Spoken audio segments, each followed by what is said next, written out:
बिहार में एनडीए की बहार है और इस बीच मुख्यमंत्री, उप मुख्यमंत्री, कैबिनेट मंत्री, प्रोटेम स्पीकर तक कौन होगा नियुक्त, इस पूरे मुद्दे पर करेंगे बात। बने रहिएगा वीडियो में अंत तक हमारे साथ। नमस्कार, मैं हूं आशीष त्रिपाठी।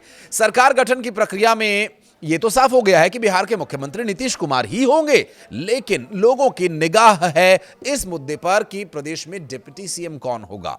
दरअसल डिप्टी सीएम को लेकर के बिहार में सुशील मोदी के अलावा बीजेपी ने आज तक कभी किसी को रिपीट नहीं किया।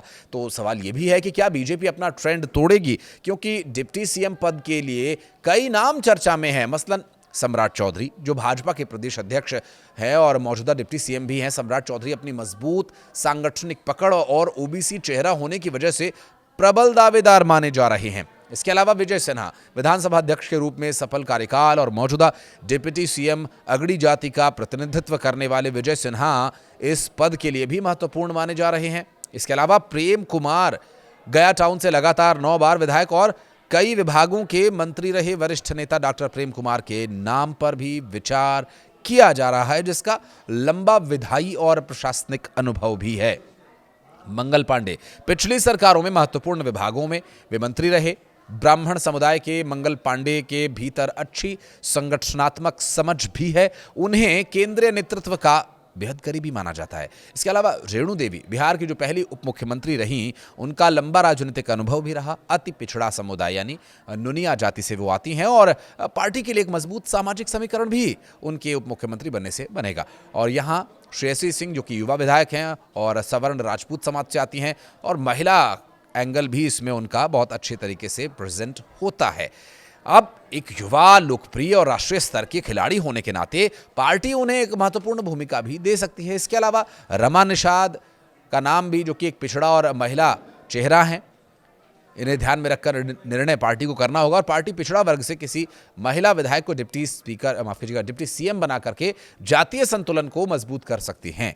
तो वहीं बिहार के प्रोटेम स्पीकर की भूमिका नए विधानसभा के गठन के लिए बहुत महत्वपूर्ण मानी जा रही है। वे राज्य के नवनिर्वाचित विधायकों में से किसी एक को शपथ दिलाएंगे और फिर उन्हें बाकी की जो जिम्मेदारी है, मसलन विधायकों को शपथ दिलाना और नई विधानसभा की पहली बैठक की अध्यक्षता करना, ये सारे काम वो करेंगे। मौजूदा विधानसभा में हरनौत से जेडीयू के वरिष्ठ विधायक हरिनारायण सिंह का प्रोटेम स्पीकर बनना लगभग तय है। 2005 के बाद बिहार में हुए विकास, जैसे ग्रामीण इलाकों में सड़क, बिजली, शिक्षा, स्वास्थ्य सुधार, और इस समय सरकार के नेतृत्व में जारी है। चुनाव परिणामों की चर्चा के साथ साथ संभावित मंत्री नियुक्तियों की जानकारियां भी कुछ सामने आ रही हैं, जिसमें कुछ पुराने और विश्वसनीय नेताओं को फिर से मंत्री बनाए जाने की संभावना है। डिप्टी सीएम के नाम पर अंतिम फैसला भाजपा का केंद्रीय नेतृत्व ही करेगा और पार्टी जातीय संतुलन, क्षेत्रीय प्रतिनिधित्व और सरकार में अपेक्षित समन्वय को देखते हुए निर्णय लेगी। 20 नवंबर को शपथ ग्रहण से पहले भाजपा विधायक दल की बैठक और एनडीए विधायक दल की बैठक में इन नामों पर मुहर लगने की उम्मीद है, जिसके बाद डिप्टी सीएम का सस्पेंस खत्म हो जाएगा। अब तक बिहार में एनडीए सरकार के बीजेपी विधायक नंद किशोर यादव स्पीकर थे और जेडीयू के नरेंद्र नारायण यादव डिप्टी स्पीकर थे। सूत्रों का दावा यह है कि इस बार जेडीयू ये चाहती है कि स्पीकर का पद उन्हें मिल जाए। इस मसले पर सहमति बनाने और बीजेपी जेडीयू के सीनियर नेताओं की मुलाकात में ये सब कुछ तय हो जाएगा और सूत्रों के मुताबिक स्पीकर पद बीजेपी के पास ही रह सकता है। गृह विभाग को लेकर भी बातचीत हुई तो देखने में ये मिला, क्योंकि नीतीश कुमार जब से मुख्यमंत्री रहे हैं तब से उन्होंने ये गृह विभाग अपने ही पास रखा है। कानून व्यवस्था, जो कि बिहार में एक बहुत बड़ा मुद्दा रहा है, एनडीए ने इस चुनाव में कानून व्यवस्था को मुद्दा भी बनाया। राजद का जंगल राज का आरोप पूरे चुनावी कैंपेन में सुना गया और नीतीश कुमार इस बार भी गृह विभाग अपने ही पास रखना चाहते हैं। हालांकि बीजेपी इस विभाग पर अपना दावा कर रही है।